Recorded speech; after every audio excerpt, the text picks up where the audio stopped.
So yun nga po mga kapamilya, no, welcome back sa aking official Facebook page, ang Kapamilya TV. So yun nga po kapamilya, no, natapos na nga po ang bawat performance ng mga team. So meron nga po pa kayong napupusuan o talaga naman sure win para sa inyo.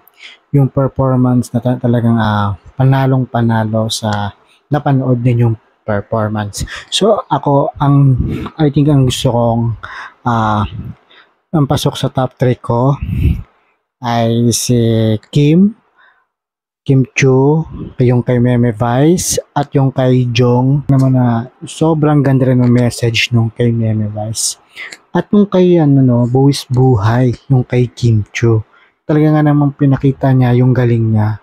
At talaga nga naman ang galing-galing niya sa performance niya.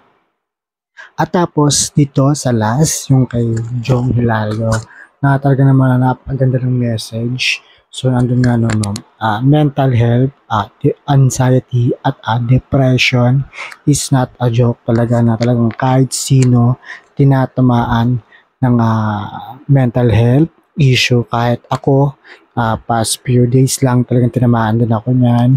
Kaya maging maingat tayo sa ating mga bagay-bagay. So, para sa inyo, sino yung panalo para sa inyo? Sa akin, lahat sila panalo kasi ang totoong panalo dito ay yung madlang people, tayong mga nanood, dahil nabusog tayo sa inspirasyon, nabusog tayo ng na quality na pinapanood natin na sobrang gagaling, ang gaganda at talagang maaangas na performance.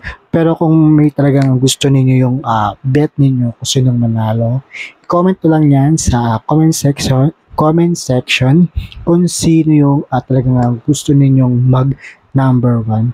Kung kayo mismo, sino yung top 1 to top 5 ninyo.